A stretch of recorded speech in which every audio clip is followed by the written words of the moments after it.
साहित्य लहर में आपका स्वागत है। आज आप सुनेंगे मालती जोशी जी की कहानी परिणय। आइए कहानी सुनते हैं। लौटते हुए मेरी आंखों में सीमा का कमनीय सौंदर्य तैरता रहा। घर से चलते हुए निश्चय करके चली थी कि अगर लड़की जीतू के योग्य ना हुई तो साफ मना कर दूंगी। भारी भरकम दहेज के लालच में लड़के की जिंदगी बर्बाद ना होने दूंगी। पता नहीं क्यों मन में एक बात बैठ गई थी कि इतने बड़े घर के लोग रिश्ता लेकर आए हैं तो लड़की जरूर ऐसी वैसी होगी। पर सीमा को देखा तो देखती रह गई। खिलता चंपई रंग, तीखे नैन नक्श, घनी केश राशि, सुडौल, मीन मेक निकालने की जरा भी तो गुंजाइश नहीं थी। लगता था जैसे मेरी कल्पना में रची बसी पुत्रवधू साक्षात उतर आई है। आनंद की तरंगों पर झूलती हुई मैंने कनखियों से अपने लाडले की ओर देखा। वह दत्तचित्त होकर गाड़ी चला रहा था। उसका मन कहीं रहा हो, पर नजर इस समय सड़क पर केंद्रित थी। और ठीक भी तो है। एमजी रोड पर शाम के समय गाड़ी चलाना किसी नट के खेल से कम थोड़ी ही है। घर पहुंचते ही मैं उसे कुरेदना चाहती थी, पर उसने मौका ही नहीं दिया। हमें उतारकर सीधा डिस्पेंसरी चला गया। झुंझलाई सी मैं कुछ देर गुमसुम बैठी रही। फिर मैंने उसके पापा को ही जा पकड़ा। कहिए, लड़की पसंद आई? मुझसे क्या पूछती हो? अपने लड़के से पूछो। आप अपनी तो कहिए। भाई, लड़की तो एवन है, उसके बारे में तो कोई दो राय हो ही नहीं सकती। बाकी अब उन्हें रिश्ता जच जाए तब है।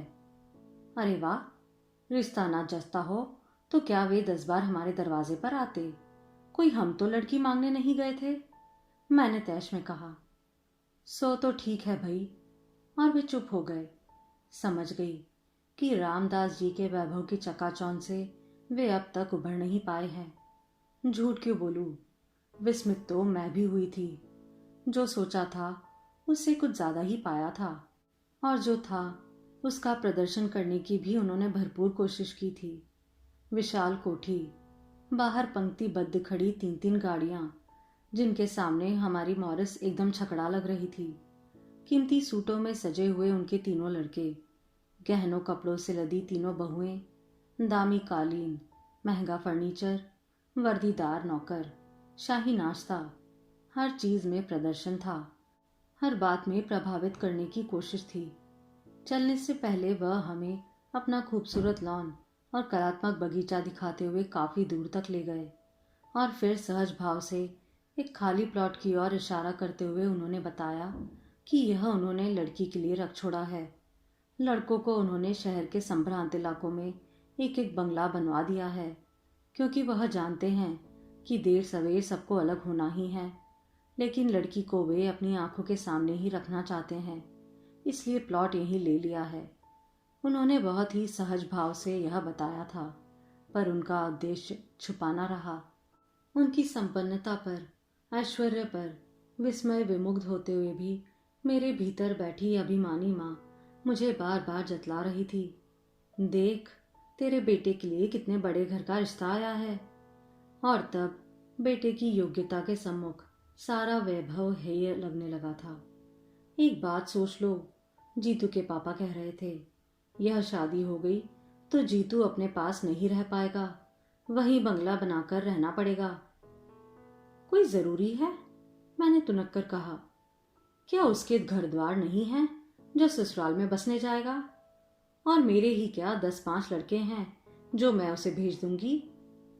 फिर वह प्लॉट पड़ा रहेगा, मैंने लापरवाही से कहा। ना होगा तो एक नर्सिंग होम डाल लेंगे। नर्सिंग होम्स क्या कम है इंदौर में? बच्चों के लिए तो कोई नहीं है। अपन तो बच्चों का ही बना लेंगे जिसमें उसने स्पेशलाइज किया है। और बातों ही बातों में मैंने एक 3 मंजिला नर्सिंग होम की रूपरेखा बना डाली। नीचे आउटडोर और ऑपरेशन थिएटर, बीच वाली मंजिल पर जनरल वार्ड्स, और सबसे ऊपर स्पेशल कमरे, सामने खुली सी बालकनी। पूरा नक्शा मेरे मन में तैयार था। इंजीनियर होती तो कागज पर उतार कर ही दम लेती। स्थावित नर्सिंग होम के लिए कोई अच्छा सा नाम सोच ही रही थी कि गाड़ी का परिचित हॉर्न सुनाई दिया। अपने लड़के से तो पूछ लो पहले, ये बोले। सपने बाद में बुनती रहना। अपने बचपने पर झेपती सी मैं खाना लगाने उठ गई। खाने के समय मैं बराबर उसके चेहरे को देखकर टोल लेती रही, पर उसने जरा भी हवा ना लगने दी। आखिरकार मुझसे रहा नहीं गया। इनके उठते ही मैंने पूछ लिया, क्यों रे, लड़की कैसी लगी? बिना देखे मैं कैसे बता सकता हूं? क्या मतलब? फिर सारी शाम तू क्या करता रहा? उनकी मेहमान नवाजी का लुत्फ उठाता रहा, उनकी लंबी चौड़ी बातों से बोर होता रहा। मम्मा सॉरी, चमक दमक देखकर यही लगता है कि बेकार एमडी किया मैंने। बस पापा एक एजेंसी ले देते तो। बकवास बंद कर, पहले लड़की के बारे में बता। मम्मा, कहा तो मैंने कि उसे ठीक से देखा ही नहीं। अव्वल तो वह इतनी देर से कमरे में नामोदार हुई और फिर 90 डिग्री का कोण बनाकर बैठ गई। ना तो एक बार भी उसने ऊपर देखा, ना मुंह से एक शब्द निकाला। मेरे ख्याल में वह या तो भैंगी है या गूंगी है। चुप ही कर, जब देखो उल्टी सीधी बातें करेगा। लड़कियां क्या ऊंट की तरह मुंह उठाए सामने आती हैं? तो फिर देखने के लिए बुलाने का तात्पर्य क्या है? उसने जिद की। यह हिंदुस्तान है बेटे, इन्होंने एकाएक भीतर आते हुए कहा। शायद इतनी देर तक कान लगाए हमारी नोकझोंक सुन रहे थे। बोले, यह हिंदुस्तान है बेटे, भले घरों की लड़कियां यहाँ ऐसे ही व्यवहार करती है। मैं भी हिंदुस्तानी हूँ पापा। 2 साल अमेरिका में रहने से कोई अमेरिकन नहीं हो जाता है। पर बात तो ऐसी कर रहा है जैसे वहीं पर पैदा हुआ हो। इनका स्वर कुछ सख्त हो आया था। जीतू ने प्रत्युत्तर नहीं दिया, चुपचाप हाथ धोने चला गया और हाथ धोकर सीधा अपने कमरे में। शायद इस विषय पर वह अधिक बहस बढ़ाने का इच्छुक नहीं था। देखने दिखाने की प्रथा से वह हमेशा से ही चिढ़ा हुआ था। जया की शादी के समय भी उसने 2-4 बार हमारा विरोध किया था, पर वधू पक्ष की दुहाई देकर हमने उसका मुंह बंद करा दिया था। पर अपने लिए तो इस तरह के नाटक करने से उसने साफ मना कर दिया था। कहता, मम्मा, जिस दिन कोई लड़की मुझे भा जाएगी मैं तुम्हारे सामने लाकर खड़ी कर दूंगा, तुम चिंता मत करो। पर उसकी यह बात ही तो हम लोगों के लिए सबसे बड़ी चिंता का कारण थी। आजकल की लड़कियों का ठिकाना थोड़ी ही है। हर क्षेत्र में तो उनकी घुसपैठ है। पता नहीं कौन कब टकरा जाए। डॉक्टर के लिए तो यह खतरा कुछ ज्यादा ही है, जिसमें जीतू जैसा सुदर्शन व्यक्ति तो हर कहीं प्रशंसा बटोर लेता है। इसलिए हम लोग बहुत व्यग्र थे। जीतू के डॉक्टर होते ही रिश्ते आना शुरू हो गए थे। पर अमेरिका से लौटने के बाद तो जैसे बाढ़ सी आ गई थी, क्योंकि जीतू डॉक्टर था, इकलौता था, फॉरेन रिटर्न था। गली में सही, पर अपना 2 मंजिला मकान था। पुरानी सही, पर घर में एक गाड़ी थी। पिता की अच्छी खासी प्रैक्टिस थी। बिरादरी में ऐसे सर्वगुण संपन्न लड़के ही कितने थे। खाता पीता घर और डॉक्टरी पास वर लोगों के मुंह में पानी ना आता तो आश्चर्य था। तभी तो रामदास जी जैसे प्रमुख व्यवसायी ने हमारे दरवाजे पर दस्तक दी थी। बड़ी मुश्किल से जीतू साथ जाने के लिए राजी हुआ था। कह रहा था, पहले तुम लोग देखाओ, पर लड़की वालों को बार बार परेशान करना हमें अच्छा नहीं लगता। जया के वक्त कुछ कड़वे मीठे अनुभव मन में अब भी ताज़ा ही थे, इसलिए हम सब साथ ही वहां पहुंचे। रामदास जी ने इतनी आवभगत की, उनके परिवार ने इतना प्रेम टपकाया कि बार बार यही डर बना रहा कि लड़की अगर अच्छी ना हुई तो उन लोगों को किस तरह जवाब देंगे। वह बहुत देर बाद बाहर आई। उस समय हम लोग कॉफी पी रहे थे। अपनी दोनों भाभियों के बीच चलती हुई वह कमरे में आई और एक अस्पष्ट सी नमस्ते के साथ सिर झुकाकर बैठ गई थी। उसकी विनम्रता पर मैं मुग्ध हो गई थी। अंग्रेजी में एमए लड़की और इतनी सुशील, इतने लोगों के बीच उसका यह सहमा सिमटा रूप एकदम स्वाभाविक लग रहा था। तब यह बात मन में उठी ही नहीं कि इस तरह जीतू तो उसे बिल्कुल देख ही नहीं पाया होगा। वह भी तो बड़ी शालीन सी मुद्रा में बैठा हुआ था। सोच समझकर आखिर एक उपाय मैंने ही ढूंढ लिया। जया की सालगिरह के बहाने बहन भाइयों को एक दिन चाय पर आमंत्रित कर लिया। जया थी अपने ससुराल में, इसलिए उपहार आदि लेकर मुझे चिंतित होने की जरूरत नहीं थी। 2 दिन तक मैं घर की सफाई में जुट गई। फर्श धो पोंछ कर चमकाया गया, नई चादर बिछाई गई, सोफे के कुशन बदले गए, पर्दे धुलवाए गए और तो और ड्राइंग रूम के दरवाजे तक नए सिरे से पेंट कर डाले। नया सा एक कालीन लेकर वहां डाल दिया। फिर भी जैसे मन की तृप्ति ही नहीं हो रही थी। हर कोने से मैं वहां की सजावट को देखती और हर बार कुछ ना कुछ सुधार कर देती। ये लोग बीच में टोक ना देते तो शायद मेरा यह क्रम मेहमानों के आने तक चलता रहता। दोनों बाप बेटे हाथ बांधकर बैठे हुए थे और मेरी परेशानी का मजा ले रहे थे। जब 2-3 बार वॉर पीसेस और कैलेंडर बदल चुकी तो उन्होंने कहा, मेरा ख्याल है एक बार डिस्टेम्पर हो जाता तो ठीक रहता। 5 बजने में अभी बहुत टाइम है। क्यों? इतना गुस्सा आया मुझे। एक तो खुद करेंगे नहीं और मेरा फुला हुआ चेहरा देखकर ही जीतू मेरा मूड को भाप गया तो बोला, मामा क्यों बेकार ही परेशान हो रही हो? लाख कोशिश करें हम, यह घर कोठी तो बनने से रहा। उसे मत रोक जीतू, अपनी होने वाली बहू को इम्प्रेस करने की योजना है उसकी।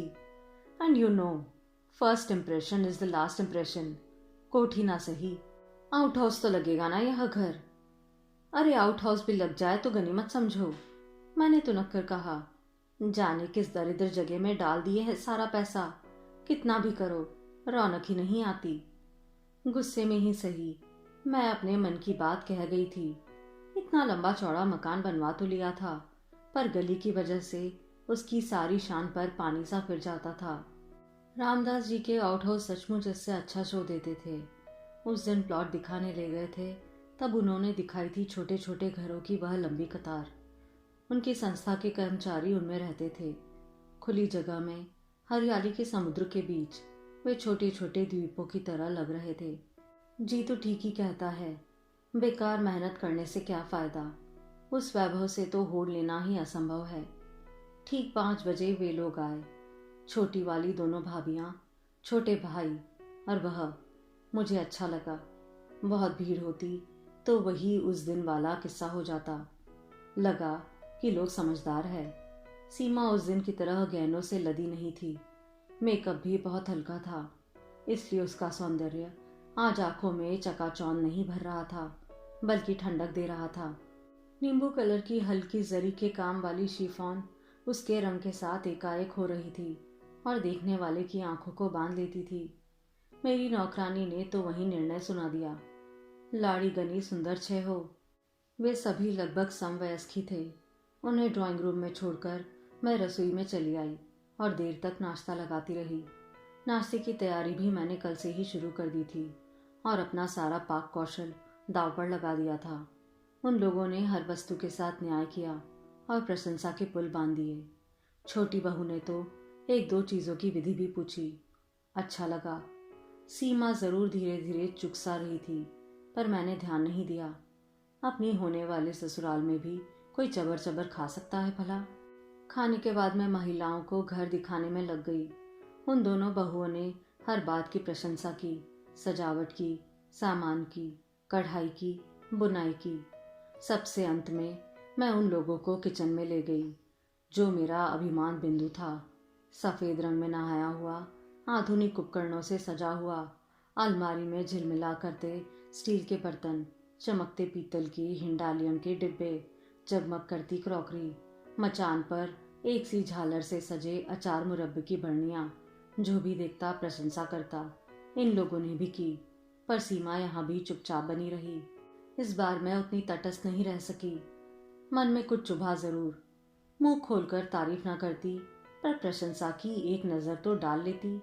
आखिर कल को यह गृहस्थी उसकी भी तो हो सकती है। उसके जाते ही मैंने पूछा, क्या रे, आज तो ठीक से देख लिया ना? हाँ। अच्छी है? हाँ, बशर्ते बोलना जानती हो। क्या मतलब? मतलब यह है मम्मा कि वह जरूर हकलाती होगी, नहीं तो 2 घंटे में क्या एक बार भी मुंह नहीं खोलती। आश्चर्य में भरकर मैं उसे देखती ही रह गई। देखो, 2-2 बार तो तुम लोग लड़की देख चुके हो, और तो और उसे घर भी बुला चुके हो। अब अगर मना कर दें हम लोग तो क्या शराफत होगी? बिरादरी में कहीं मुंह दिखाने लायक भी नहीं रह जाएंगे हम, इन्होंने सख्ती से कहा। और अगर वहीं से इनकार आ जाए तब? उस और से निश्चिंत रहो, उनके मन में जरा भी शंका होती तो वे लड़की को यहाँ भेजते ही नहीं। मैं तो सोचता हूँ कि वे लोग अपनी ओर से सब तय मानकर ही चल रहे हैं। कैसे? याद नहीं, उस दिन हम लोगों को प्लॉट वगैरह दिखाने ले गए थे, तब रामदास जी के पुराने पार्टनर की लड़की मिल गई थी। तब उन्होंने जीतू का परिचय देते हुए कहा था, यह तुम्हारे जीजाजी हैं। अरे हाँ, और मुझे एकदम सारी बात याद आ गई। उस दिन रामदास जी हमें अपना बगीचा दिखाते हुए दूर एक उस प्लॉट के पास ले गए थे जो उन्होंने अपनी बिटिया के लिए रख छोड़ा था। हम लोग मुआयना कर ही रहे थे कि पीछे आउट हाउस की तरफ से एक लड़की साइकिल पर आती दिखाई दी। पास आते ही साइकिल से उतरकर उसने पहले रामदास जी को और फिर हम सबको प्रणाम किया। लड़की बहुत सुंदर नहीं थी, वेशभूषा भी साधारण ही थी, पर कोठी के चमक दमक के भरे वातावरण में उसका रूप ऐसे लग रहा था जैसे बरसात के बाद धूप निकल आई हो। स्कूल जा रही हो बेटे? जी। माँ ठीक है? जी, रात कुछ बुखार हो गया था, अब तो ठीक है। बस अब तो उन्हें ठीक होना ही है। यह तुम्हारे जीजाजी अमेरिका से डॉक्टरी पढ़कर आए हैं, सो किसके लिए? रामदास जी ने कहा। फिर जीतू की ओर देखकर बोले, बेटा जितेंद्र, यह एक ही साली है तुम्हारी, लेकिन 10 के बराबर है, बचकर रहना। उसने कनखियों से जीतू को देखा और शर्माकर मुस्कुरा दी। फिर धीरे से रामदास जी से बोली, ताऊ जी, मैं चलूं अब? हाँ बेटे, 10:30 हो रहे हैं, चलो अब, नहीं तो लेट हो जाओगी। उन्होंने प्यार से पीठ पर थपथपाकर उसे विदा किया। जाने से पहले उसने एक बार फिर हम सबको नमस्कार किया और साइकिल हाथ में लेकर चल पड़ी। कुछ देर जाने के बाद ही वह उस पर सवार हुई। उसकी विनम्रता पर मुग्ध हो गई मैं। पूछ ही लिया, कौन है यह? बड़ी प्यारी लड़की है। मेरे दोस्त की बेटी है। हम दोनों एक ही दफ्तर में काम करते थे। क्लर्की की बंदी बंदाई आमदनी से तंग आकर दोनों ने साथ ही में यह बिजनेस शुरू किया था। तब कल्पना भी न की थी कि यह इतना अच्छा चल निकलेगा। दुख यही होता है कि जब अच्छे दिन आने को हुए वह चल बसा। अरे, क्या डेथ हो गई? हाँ, एक स्कूटर एक्सीडेंट में वह और अनु से बड़ा एक लड़का दोनों जाते रहे। तब से माँ बेटी यहीं हैं। धंधे में जो शेयर था उसके एवज में भाभी ने यह मकान मांग लिया, उसी में रहती है। एक प्राइवेट स्कूल में पढ़ाती है। पिछले 2 सालों से बीमार चल रही है, इसलिए उन लोगों ने अब अनु को लगा लिया है। रिश्तेदार तो होंगे या कोई नहीं है? मैंने सहानुभूति से पूछा। है क्यों नहीं, पर बहन जी, रिश्ते सब पैसों से बंधे रहते हैं। शंभूनाथ की मृत्यु के बाद उसके पिताजी आकर बहू और पोती को लिवा ले गए थे, पर इंश्योरेंस के पैसे को लेकर मनमुटाव हो गया। उनकी इच्छा थी कि वह पैसा शंभू की बहन की शादी में लगा दिया जाए, आखिर भाई होता तो कुछ ना कुछ देता ही। पर अनु की माँ राजी नहीं हुई। बोली, निपट कंगाल होकर मैं किसके सहारे दिन काटूंगी। 8-10 हजार की मामूली रकम थी, पर एक बेसहारा औरत के लिए तो वही संबल थी, सहारा थी। घर वालों से पैसे का तकाजा भी नहीं किया जा सकता था। कल को अनु की शादी में सब लोग अंगूठा दिखा देते तो बस, तब से यहीं आ गई है तो लौट कर नहीं गई। उन लोगों ने भी कोई सुध नहीं ली। स्वाभिमानिनी ऐसी है कि उसके बाद से पीहर में पैर नहीं दिया। यहाँ भी हम लोगों के रहते हुए नौकरी करे अच्छा नहीं लगता, पर माँ बेटी दोनों आन मान वाली है। इसके बाद विषय बदल गया था। रामदास जी अपने व्यवसाय के फैलाव का वर्णन करने लगे थे। आज इन्होंने एकाएक याद दिला दिया तो मुझे अपने पर भी रोष आ गया। मुझे पहले ही यह ख्याल क्यों नहीं आया? जीतू, हम लोग गलती कर गए, मैंने एकाएक कहा तो वह आंखों में प्रश्न भरकर मुझे देखने लगा। उस दिन हम लोग इतनी भीड़ भाड़ इकट्ठा ना करके अनु को बुला लेते तो ठीक था। कौन अनु? तुम्हारी इकलौती साली। सीमा के साथ वह आती तो वातावरण जरा खुल जाता। भाई का थोड़ा बहुत लिहाज करना ही पड़ता है। अनु रहती तो सीमा थोड़ी सहज हो जाती। मम्मा, क्या दुनिया में और लड़कियां नहीं हैं? आखिर आप उसी के लिए इतनी व्यग्र क्यों हो? मना नहीं कर पाएंगे जीतू हम। पापा को यह रिश्ता बहुत भा गया है। पापा को भा गया है? वह प्लॉट और दहेज की संभावित राशि। और लड़की? वह भी तो बुरी नहीं है। अच्छा, सच बता, क्या तुझे पसंद नहीं है? उसने उत्तर नहीं दिया, केवल मेरी ओर देखा। उसकी आंखों में सीमा का नाम साफ पढ़ा जा सकता था। उस दिन मैं और जीतू पिक्चर देखकर लौट रहे थे। वैसे मैटिनी में अक्सर चली जाती हूँ, पर बहुत दिनों बाद गाइड देखने का सुयोग बना था। पिक्चर समाप्त हुई और जैसे कि तय था, हॉल से बाहर निकलते ही मेरे सिर में दर्द होने लगा। जीतू, गाड़ी रोक दो। रास्ते में एक मेडिकल स्टोर नजर आते ही मैंने कहा। क्यों? दवा लेनी है। घर में दो दो डॉक्टर है, पर तुम्हें केमिस्ट के यहाँ गए बिना चैन नहीं आता। उसने गाड़ी रोकते हुए कहा। घर में डॉक्टर है, इसलिए तो मुसीबत है। कोई अपने मन की दवा ले ही नहीं सकता। इससे रिएक्शन होता है, इससे हार्ट पर प्रेशर पड़ता है, और भी न जाने क्या क्या। भुनभुनाती हुई मैं उतर पड़ी। वह भी पीछे पीछे चला आया। शायद देखना चाहता था कि मैं कौन सी गोली ले रही हूँ। हम लोग स्टोर में घुसे ही थे कि आवाज आई। जीजाजी, नमस्ते। चौंक कर देखा। बड़े बड़े नीले फूलों वाला गुलाबी सलवार सूट पहने एक प्यारी सी शौक सी लड़की जीतू से नमस्ते कर रही है। आप? मैंने ठीक से पहचाना नहीं। जीतू ने हकलाते हुए कहा। अरे, इतनी जल्दी भूल गए? श्रीमान जी, मैं अनु हूं। ओह, एकदम जैसे जीतू को सब कुछ याद आ गया। अपनी इकलौती साली को इतनी जल्दी भूल गए? फिर मेडिकल की पढ़ाई आपने कैसे पूरी की होगी? हमने तो सुना था आप बड़े स्कॉलर हैं। मेडिकल कॉलेज में फैंसी ड्रेस थोड़ी ही सिखाया जाता है।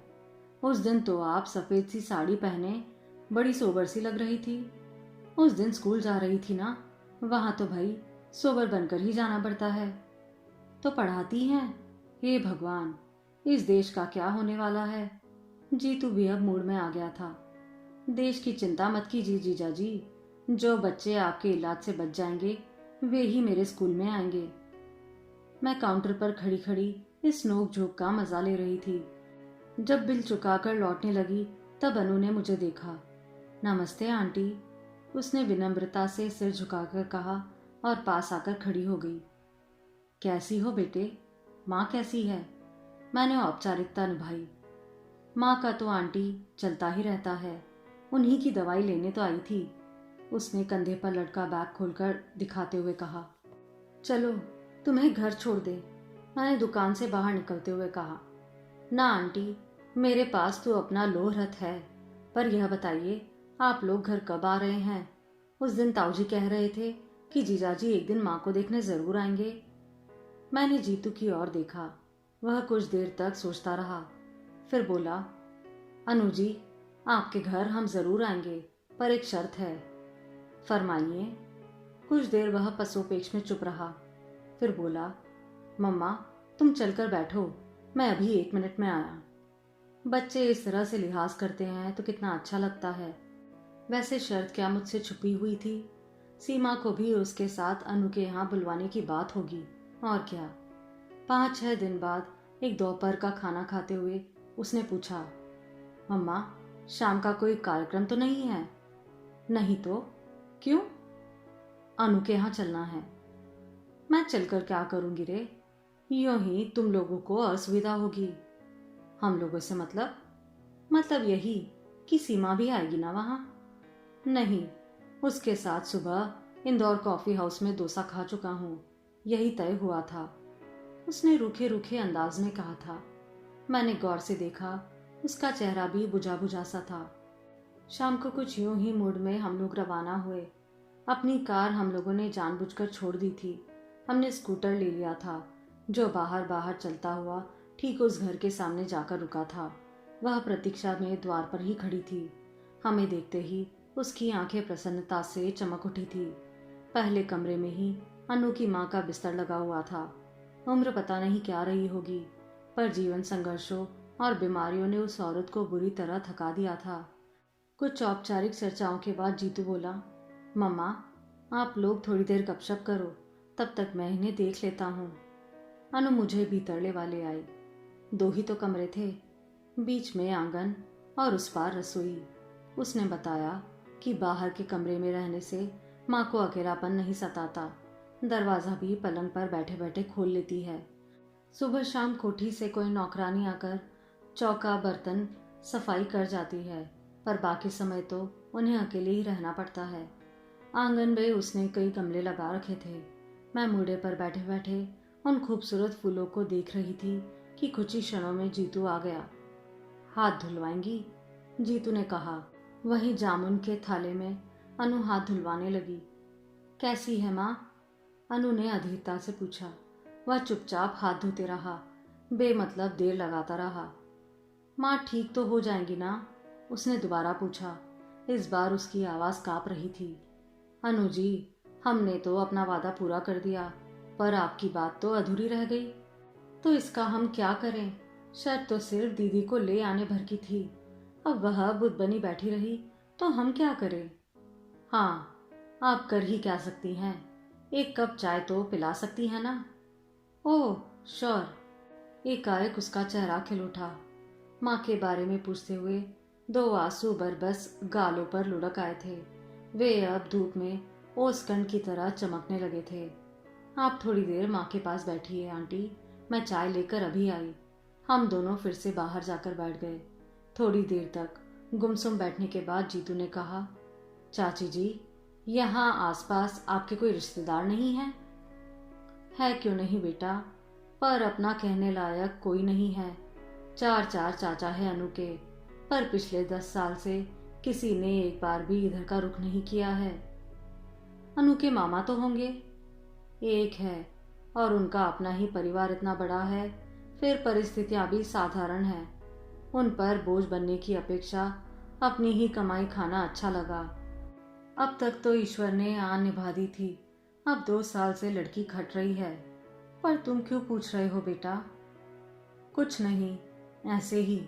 अब बीमार चल रही है, अनु नौकरी करती है, कोई जिम्मेदार आदमी पास रहे तो ठीक रहता है। मुझे मालूम है बेटे, दिन पर दिन मैं छिजती जा रही हूँ। जिंदगी से मुझे कोई मोह भी नहीं है, पर मुझे इतना जिला लो कि अनु को अपने हाथों विदा कर सकूं। कहते हुए माँ का स्वर कातर हो आया था। आप तो पता नहीं क्या सोच बैठी। उसके पूछने का मतलब यह नहीं था। मैंने ढाढ़स बंधाते हुए कहा, अभी तो आपको जीना है, अनु के बच्चे खिलाना है। शादी तो हो जाए पहले। शादी की चिंता क्यों करती हैं आप? लड़की तो आपकी हीरा है, मैंने कहा। उससे क्या होता है बहन जी, कोरी लड़की कौन ब्याहता है आजकल। सच है, भगवान लड़की दे तो तिजोरी भर धन भी दे, नहीं तो व्यर्थ है सब, उन्होंने उसास लेकर कहा। उसी समय हाथ में ट्रे लेकर अनु ने प्रवेश किया। माँ ने अपनी रामायण शुरू कर दी है ना? उसने नाश्ता लगाते हुए कहा। इसलिए तो सब यहाँ आने से घबराते हैं। आंटी बेचारी पहली बार आई है, उन्हें भी बोर कर दिया तुमने। माँ बेचारी खिसियाकर चुप हो गई। उनका मन रखने के लिए मुझे कुछ कहना चाहिए था, पर उस समय कुछ सूझ ही नहीं रहा था। उधर चाय नाश्ते का दौर शुरू हो गया था। थोड़े समय में लड़की ने काफ़ी कुछ तैयारी कर ली थी, पर मुझसे कुछ खाया ही नहीं गया। बीमार के कमरे में एक अजीब सी गंध बसी रहती है। डॉक्टर की पत्नी होने के बावजूद मैं उसकी अभ्यस्त नहीं हो पाई हूँ। हम लोग उठने लगे तो अनु की माँ ने अनु से जीतू को टीका करने के लिए कहा और उसके हाथ में 21 रुपए रखे। वह एकदम तमतमा गया। बोला, आप क्या मुझे फीस दे रही हैं? मैं तो घर का आदमी बनकर आया था, डॉक्टर बनकर नहीं। अनु की माँ ने दोनों हाथ माथे से छुआते हुए गिड़गिड़ाकर कहा, फीस नहीं है बेटे, तुम्हारी फीस देने की सामर्थ्य नहीं है मेरी। इस घर के दामाद हो तुम। अनु और सीमा में मैंने कभी फर्क नहीं किया। तुम घर के बड़े दामाद पहली बार घर आए हो, खाली हाथ कैसे भेज दूं? चाहिए तो था कि हम बहन जी का भी कुछ सत्कार करते, पर उतनी सामर्थ्य ही नहीं है। बस हाथ भर जोड़ लेते हैं। इतना कहते हुए भी वे हाफ गई थी। शगुन के रुपए हैं, ले लो बेटा, मैंने जीतू की जेब में जबरदस्ती वे नोट ठूसते हुए कहा। मैंने देखा अनु की माँ की आंखें तरल हो आई थी। जीतू ने कोई प्रतिवाद नहीं किया, पर वह गुमसुम हो आया था। सड़क तक हमें छोड़ने आई अनु ने भी इसे लक्ष्य किया। बोली, जीजाजी प्लीज माँ की बातों का बुरा ना मानिए। कभी कभी वह बेहद भावुक हो जाती है। उनकी तबीयत को देखकर हर बात मान लेती हूँ मैं भी। आप भी? नहीं अनु, मैं किसी भी बात का बुरा नहीं माना, जीतू ने उसे आश्वस्त करते हुए कहा। माँ लोगों की बातों का कोई बुरा मानता है भला? अनु तो आश्वस्त होकर घर लौट गई, पर जीतू सारे रास्ते वैसे ही चुपचाप बना रहा। मैंने समझाया भी, इतना संकोच करने की जरूरत नहीं है। कल को तेरी शादी होगी तो अनु को 20 की जगह 120 की साड़ी पहना दूंगी। पर आज अगर रुपया लौटा दिया जाए तो दोनों माँ बेटी यही समझती कि उनकी परिस्थिति का मखौल उड़ाया जा रहा है। पर वह उसी तरह गंभीर बना रहा। रात अचानक मेरे मन में एक बात कौंधी और मुझे उसके उखड़े मूड का कारण समझ में आ गया। बत्ती बुझाकर सो चुके थे हम लोग, फिर भी मैं धीरे से उठाई और जीतू के कमरे का दरवाज़ा खटखटाया। दरवाज़ा खुला ही था और वह रोज़ की तरह बेड लैम्प जलाए पड़ रहा था। मुझे देखते ही हड़बड़ाकर उठ गया और बोला, क्या बात है मम्मा, तुम्हारी तबीयत तो ठीक है ना? उसके स्वर में घबराहट थी। मुझे कुछ नहीं हुआ है रे, पास पड़े स्टूल पर बैठते हुए मैंने कहा। पर मुझे एक बात बता, क्या सचमुच सीमा ने आज तुमसे बात नहीं की? क्यों नहीं? कम से कम इतना तो साबित हो गया कि वह गूंगी नहीं है और हकलाती भी नहीं है। मजाक रहने दे, मुझे ठीक से बता। अगर सचमुच उसका व्यवहार ऐसे ही रूखा रहा तो मैं इनसे कल ही कह दूंगी। ऐसी घमंडी लड़की मेरे घर में नहीं चलेगी।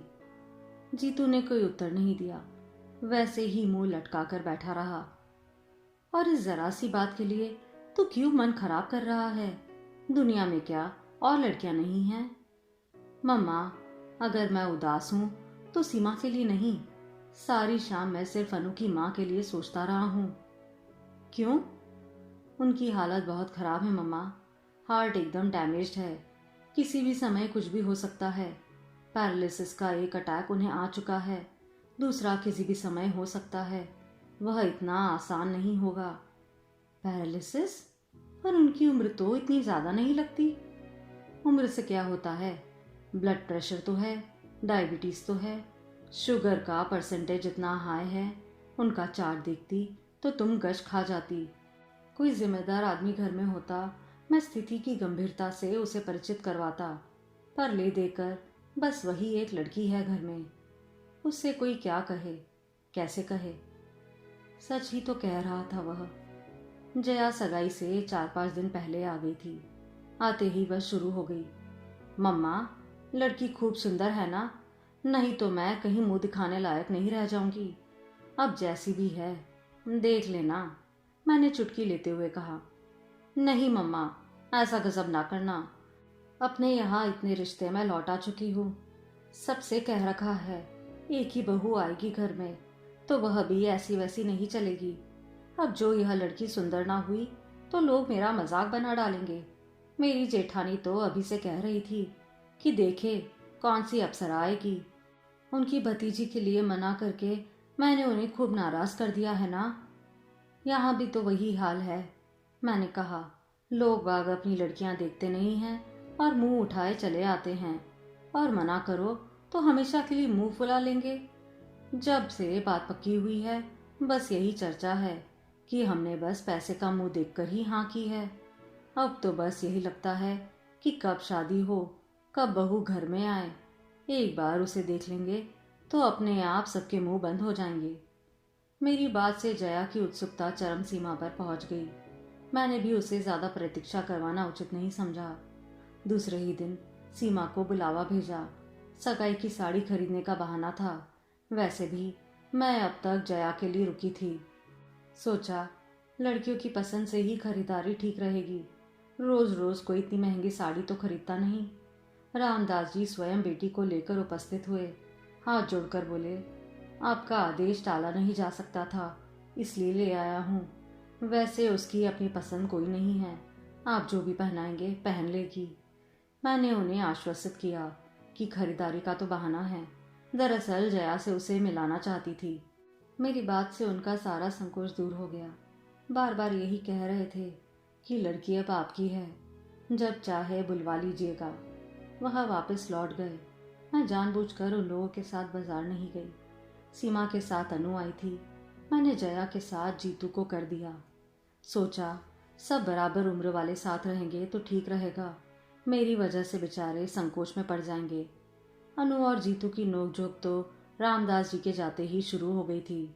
बोली, जीजा जी, आज तो ताऊ जी का लिहाज करके चली आई, पर यह मत जानिएगा कि हर बार इसी तरह दीदी के साथ घसीटती चली आऊंगी।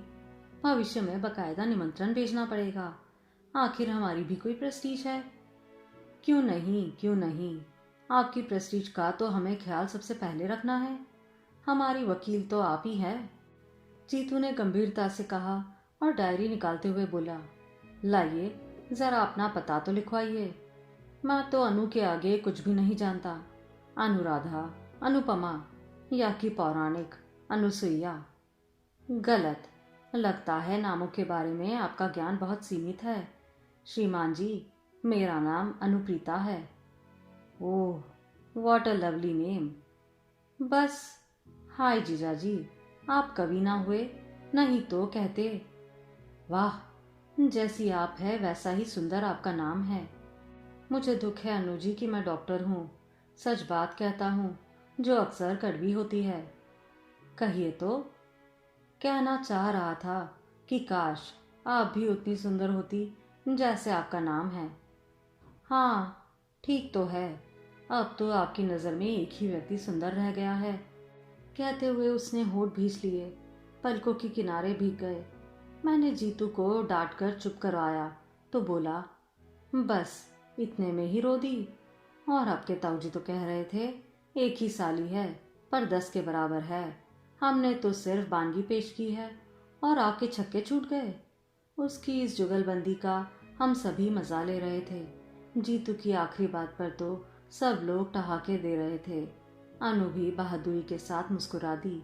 इसी तरह हंसी खुशी के वातावरण में सब लोग घर से विदा हुए। और उन लोगों के चले जाने के बाद मुझे याद आया कि इस सारे शोर शराबे के बीच सीमा एकदम गुमसुम बैठी हुई थी। बोलना तो दूर, वह एक बार मुस्कुराई तक नहीं। शर्मीली बहुत लड़कियां देखी है मैंने। सीमा शर्मीली नहीं, घुन्नी लड़की है। जीतू जैसे हंसमुख लड़के के साथ उसका निभाव कैसे हो सकेगा, या उसे भी अपनी तरह मनहूस बनाकर रख देगी। जब से यह शादी तय हुई है मैं ऐसी चिंता में घुली जा रही हूँ। इनसे तो कुछ कहना ही बेकार है। एक बार मुंह खोलने का प्रयास किया था तो बुरी तरह डांट खिला दी थी। बोले, तुम तो जीतू को अभी दूध मुहा बच्चा ही समझती हो। वह तुम्हारे सामने नाटक करता है और बाहर उसे लेकर होटलों में घूमता रहता है। होटल में सिर्फ एक बार गया था जी, तभी तो। एक बार गया हो या 100 बार, उससे क्या फर्क पड़ता है। अपने लाडले को समझा दो, यह हिंदुस्तान है, अमेरिका नहीं है। यहाँ की लड़कियां अरे गैरों के साथ होटलों में नहीं जाया करती। और बात फिर दब गई थी। पर जितनी बार सीमा को देखा है यही लगा है कि इस लड़की से मेरी जीतू का निर्वाह कैसे होगा। कोई और लड़की होती तो इतने दिनों में घर में एक आत्मिक संबंध स्थापित कर लेती, पर यह आज भी उतनी ही पराई लगती है। बाजार से लौटी जया तो भरी हुई थी। साड़ी का डिब्बा मेरे सामने पटक कर बोली, लो देख लो, पूरे 700 की साड़ी है। पर महारानी ऐसे मुंह बनाती थी जैसे उसके लिए छीट खरीदी हो। मैंने डिब्बा खोलकर देखा। रानी कलर की बनारसी रेशम जरी की बूटियों से झिलमिला कर रही थी। उसे पसंद नहीं आई। मैंने पूछा, अरे मुंह खोलकर कहे तब ना। मूर्ति की तरह कोने में बैठी रही। हाथ लगाना तो दूर, एक बार आंख उठाकर नहीं देखा। वह सिलबिल थी साथ में तो ठीक रहा। उसी की मदद से चुनाव कर डाला। मेरा मन एकदम बुझ गया। माना कि बड़े घर की लड़की है, बनारसी साड़ी उसके लिए अनोखी चीज नहीं है, पर सगाई की साड़ी के साथ तो एक भावनात्मक संबंध होता है। मुंह से कुछ ना कहे कोई तो आंखों से भी बहुत कुछ कहा जा सकता है। कम से कम जया का मन तो रह जाता। वह तो इतनी आहत होकर लौटी है कि बहू की रूप चर्चा उसके सामने व्यर्थ ही थी। मुझे यही तो डर लग रहा था रे। मैंने कहा, अजीब घुंडी लड़की है, जीतू के साथ पता नहीं कैसे निभेगी। घुन्नी नहीं है मम्मा, घमंडी है। तुम तो अपनी चिंता करो, जीतू के लिए परेशान होने की जरूरत नहीं है। उनकी तो खूब घुट रही है। अभी आते आते भी उसने एक चिट्ठी चुपके से उसे पकड़ाई है। मैंने साफ देखा है। जया की बात ने सचमुच चौंका दिया था मुझे। सोचा, ये ठीक ही कहते हैं। जीतू यूं ही मेरे सामने नाटक करता होगा, मैं भी तो पागलों की तरह उसके पीछे पड़ी रहती हूँ। सीमा ने क्या बात की, कैसे की, बेचारा जवाब भी दे तो क्या दे। कुछ भी हो, मन से एक बोझ तो उतर ही गया। सारी तैयारियां करते करते रात के 12 बज गए थे। दूसरे दिन ये लोग ओली डालने जा रहे थे। इतने बड़े घर में संबंध होने जा रहा है। पहली बार हम लोग कुछ लेकर जा रहे थे, पर जैसे सारी चिंता मेरे ही सिर थी और कोई हाथ बटाने नहीं आ रहा था। जीतू का तो खैर प्रश्न ही नहीं था। जया मुंह फुलाकर बैठ गई थी। उसे सीमा जरा भी अच्छी नहीं लगी थी। कल जीतू ने चिढ़ा दिया था कि सीमा के आ जाने से दीदी का सौंदर्य थोड़ा फीका पड़ गया है। इसी से वह नाराज है। बात हंसी मजाक में टल जानी चाहिए थी, पर जया बहुत बुरा मान गई। उसकी ओर से किसी सहायता की आशा करना ही व्यर्थ है। सबसे ज्यादा रोष तो मुझे उसके पापा पर आ रहा है। एक बार भी उन्होंने सारा सामान नहीं देखा, ना पूछताछ की। मैं बिस्तर पर गई तब वे बड़े मजे से खर्राटे भर रहे थे। इतना ताव आया मुझे। उन्हें झकझोर जगाया मैंने और पूछा, सुनो, सुबह जमाई साहब को लेने स्टेशन कौन जा रहा है? ठीक से तय कर लो, नहीं तो समय पर कोई नहीं पहुंचेगा। कोई नहीं जा रहा, उन्होंने अलसाए स्वर में कहा। क्यों? क्योंकि वे नहीं आ रहे। क्यों? आपको कैसे पता चला? क्योंकि मैंने ही उन्हें फोन करके मना कर दिया है। अरे क्यों? क्योंकि कल का प्रोग्राम कैंसिल हो गया है। क्यों? रामदास जी को हार्ट अटैक हो गया है। हाय राम! क्यों? क्योंकि उनकी लड़की अपने फुफेरे भाई के साथ भाग गई है। क्यों? वह एकदम झल्लाकर उठ बैठे। तुम्हारी इस क्यों का कहीं अंत भी होगा? लड़कियां किसी के साथ क्यों भाग जाती है, क्या यह भी मुझे बताना होगा? किसी आकर चुप हो गई मैं। सच तो पागलों की तरह प्रश्न पर प्रश्न किए जा रही हूँ। कम से कम इनकी मनस्थिति का तो ख्याल किया होता। शाम से अनमने हैं बेचारे। मुझे अपनी व्यस्तता के बीच ध्यान ही नहीं रहा। इस कांड की तो मैंने कल्पना भी नहीं की थी। मन इतना बौखला गया था कि अनचाहे मुंह से निकल गया। अब क्या? मिठाई बांटो। वे घुर्राए। तुम दोनों माँ बेटे तो शुरू से ही नींद में एक निकाल रहे थे ना। अब तुम्हारे मन की हो गई है। घर आई लक्ष्मी दरवाजे से लौट गई। खूब आनंद मनाओ अब। शुभ उनके हर शब्द से टपका पड़ रहा था। रामदास जी के घर समधी बनकर जाने का सबसे ज्यादा चाव उन्हीं को था, इसलिए सबसे ज्यादा निराशा भी उन्हीं को झेलनी पड़ रही है। इसके बाद चुप रहने में ही मैंने अपनी खैरियत समझी, पर रात भर मुझे नींद नहीं आई। बार बार सीमा का रूखा व्यवहार याद आता रहा। उसे हम लोगों में कोई दिलचस्पी नहीं थी तो वह स्वाभाविक ही था, पर घर के लोग कैसे हैं, क्या उन्हें भी कोई अंदाजा नहीं होगा? लेकिन लगता है वे लोग सब जान गए थे, तभी तो हाथ धोकर पीछे पड़ गए थे। जिस दिन से रिश्ता लेकर आए थे उन्होंने हमें सांस नहीं लेने दी थी। यह तो ईश्वर की कृपा है जो समय रहते सारा रहस्य खुल गया। मुझे कमरे में आते हुए उसने दर्पण में देख लिया था। वहीं से बोला, तुम परेशान क्यों हो रही हो मम्मा? मैं अभी शेव बनाकर वहीं आ तो रहा था। मैं तो यूं ही चली आई थी रे। चाय की ट्रे गोल मेज पर रखते हुए मैंने कहा। सोचा साथ साथ चाय भी पी लेंगे। एक बात भी कहनी थी। Something important? उसने अपना काम जारी रखते हुए पूछा।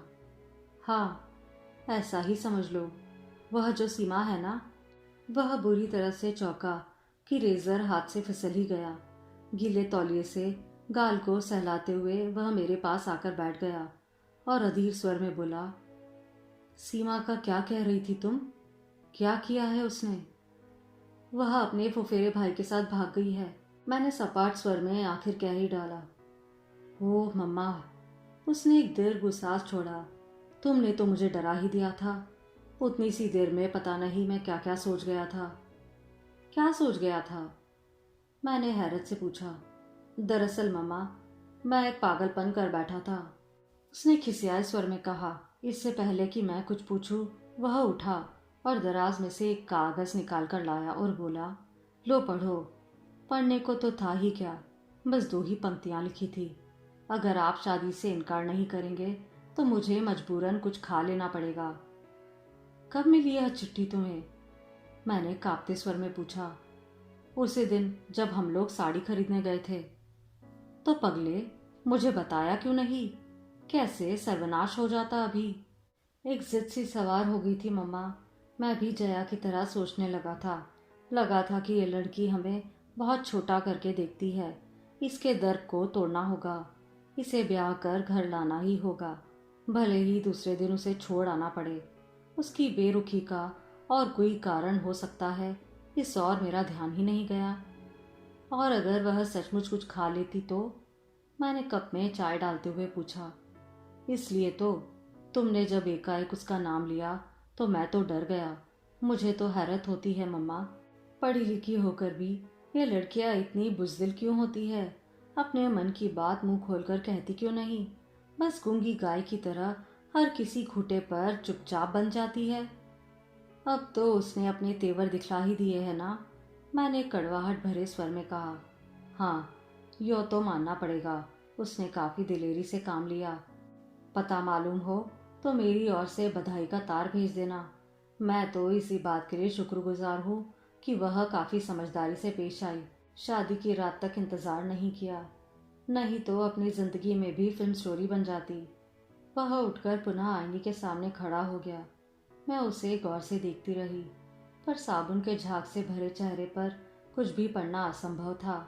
ईश्वर से यही मनाती रही कि हताशा का यह ज्वार जो मुझे मथ रहा है उसे अछूता ही छोड़ दे। वह वास्तव में ही उतना निर्लिप्त बना रहे जितना कि वह दिखा रहा है। सीमा के अपने घर में जो भी कहर बरपा हो, पर इस घर की रौनक कुछ दिनों के लिए छिन सी गई थी। बच्चों के पापा का मूड तो उसी दिन से ऑफ हो गया था। मेरा मन भी बुझ गया था। जया भी इतने दिन बाद इंदौर आई थी, पर सहेलियों से मिलने का, रिश्तेदारों के यहाँ जाने का उसका जरा भी उत्साह नहीं रहा। जहाँ भी जाओ वही प्रश्न, वही कौतूहल, वही शंकाएं। खिद सी होने लगी थी। हम सबके बीच जीतू बिल्कुल सरल स्वाभाविक बना हुआ था, पर माँ थी इसलिए जानती थी कि वह भीतर ही भीतर हिल गया है। उसके ठहाके बेजान होते जा रहे हैं। दीदी के साथ उसकी नोकझोंक में कोई दम नहीं रहा। जया के बच्चों के साथ चल रही उसकी छेड़खानी भी मात्र एक दिखावा थी। और फिर जया ने एकदम एक दिन चलने का फैसला कर लिया। उसे रोकने में भी कोई तुक नहीं था। भारी मन से मैंने विदा की तैयारी शुरू की। कैसे उत्साह से आई थी बेचारी, अब कैसे मनस्थिति से लौट रही है। पर लड़की बहुत समझदार है। बोली, मम्मा, हम लोग तो सबको यही कहेंगे कि लड़की के पिताजी अचानक बीमार हो गए हैं, इसी से काम रुक गया है। आप लोग अपने से कुछ लिखना नहीं। उसकी सूझबूझ देखकर दंग रह गई मैं। सच, लड़कियों को मायके की प्रतिष्ठा का कितना ख्याल रहता है। कुलियों के सर पर सामान लदवाकर हमने प्लेटफॉर्म पर पैर दिया ही था कि आवाज आई, नमस्ते दीदी, नमस्ते आंटी, नमस्ते जी। मैंने चौंक कर देखा। यूनिफॉर्म की साड़ी पहने बच्चों के एक झुंड के साथ घिरी अनु खड़ी थी। आज जा रही है दीदी? उसने पूछा, पर उत्तर की कौन कहे। दोनों भाई बहनों ने उसकी ओर देखा तक नहीं, सीधे मुंह उठाए थ्री व्हीलर की तरफ चले गए। बेचारी का इतना सा मुंह निकल आया, मुझे दया हो आई। वैसे भी पीछे ही घसीट रही थी मैं। पास जाकर पूछा, कैसी हो अनु? माँ ठीक है? माँ ठीक नहीं है आंटी, परसों से बुखार में पड़ी है, उसने उदास आवाज में कहा। तो छुट्टी क्यों नहीं ले ली? रोज रोज छुट्टी कौन देता है आंटी? फिर यह तो जनवरी का महीना है, रोज ही बच्चों को लेकर किसी ना किसी स्कूल में जाना पड़ता है। प्रतियोगिताएं जो चल रही है, आज भी महू जा रही हूँ। घर पर मेहरी को बिठाकर आई हूँ। ट्रेन ने शायद सिग्नल दे दिया था। प्लेटफॉर्म पर गहमा गहमी एकदम बढ़ गई थी। उसी शोर शराबे में अनु की आवाज भी खो गई थी, और अनु भी। जया को ढूंढते हुए मैं भीड़ को चीरती हुई चल पड़ी थी। लौटते समय मैंने जीतू से पूछा, अनु से बात क्यों नहीं की तूने? उस बेचारी का क्या दोष है? दोष किसी का भी हो मम्मा, सजा तो सभी को भुगतनी पड़ती है। उसके स्वर से चौंक कर मैंने देखा। व्यथा से या कि रोष से उसका चेहरा काला पड़ गया था। मैंने ठीक ही समझा था। लड़का भीतर ही भीतर हिल गया था। और फिर एक बार रिश्तों की बाढ़ सी आ गई। खबर फैलते देर ही कितनी लगती है। फिर शुरू हो गई बरसात फोटो और जन्म कुंडली की। सुबह शाम दरवाजे पर परिचित अपरिचित चेहरों की भीड़ जुटने लगी। बढ़ चढ़कर दहेज के आकर्षक प्रस्ताव सामने आने लगे। एक समय था जब इन सारी बातों से मुझे बहुत खुशी होती थी। लड़के की माँ होने का गौरव जैसे मन में समाता नहीं था, पर अब तो जैसे कोफ्त होने लगी है। लगता जैसे मेरा लड़का नीलामी पर खड़ा है, जिसकी बोली सबसे ऊंची लगेगी उसी को मिलेगा। लाख बार समझाया कि अभी हम लोग कुछ कहने सुनने की स्थिति में नहीं है, हमें कुछ संभलने का मौका दीजिए, पर लोग इसे भी वर पक्ष का एक अदा ही समझते हैं। फिर से मनुहार शुरू हो जाती है। हम लोग तो जैसे तैसे मान भी जाते, पर जीतू को लड़की दिखाने ले जाना ही एक टेढ़ी खीर है। जनता के पास इस समस्या का भी हल था। लोग किसी न किसी बहाने लड़कियों को लेकर घर आ जाते। बाजार में, मंदिर में, सिनेमा हॉल में योजनाबद्ध तरीके से लड़कियों का प्रदर्शन होने लगा था। जीतू तो एकदम बौखला गया। बोला, मम्मा, तुम सब लोग मिलकर मुझे पागल बना दोगे। भगवान के लिए मेरा पीछा छोड़ दो। जिस दिन कोई लड़की मन की मिल जाएगी, मैं तुम्हारे सामने लाकर खड़ी कर दूंगा, बस। अब लड़कियां क्या सड़कों पर पड़ी मिलती है, पर उससे उलझे कौन। गोमती भाभी के चाचा जी एक बहुत अच्छा प्रस्ताव लेकर आए थे। अच्छा खानदान था, खाते पीते लोग थे, लड़की सुंदर थी और डॉक्टर थी। जीतू मेडिको पत्नी के पक्ष में कभी नहीं था, पर लड़की के पिता ने कहा, डिग्री ले ली है, आप चाहेंगे तो नौकरी करेगी, नहीं तो घर गृहस्थी में भी उसे बहुत रुचि है। जितेंद्र जी चाहेंगे तो घर पर ही छोटी मोटी डिस्पेंसरी खोल लेगी, वैसे उसका कोई आग्रह नहीं है, आप लोग जैसा चाहेंगे। मैंने भी सोचा, ठीक तो है, कल को जीतू की प्रैक्टिस अच्छी चल निकली तो डॉक्टर पत्नी वरदान ही सिद्ध होगी। हुनर तो तिजोरी में रखे धन की तरह होता है, जब चाहा काम में ले लिया। उन दिनों वह यशवंतराव अस्पताल में हाउस जॉब कर रही थी। तय हुआ कि उसे वहीं चलकर देखा जाए। जीतू से तो साफ साफ कहना व्यर्थ ही था। मैंने बहाना बनाया, छठी मंजिल पर अमुक चाची बीमार पड़ी है, उनका मोतियाबिंद का ऑपरेशन हुआ है, तू साथ चला चलेगा तो थोड़ी लिफ्ट की सुविधा मिल जाएगी। वह मना नहीं कर सकेगा।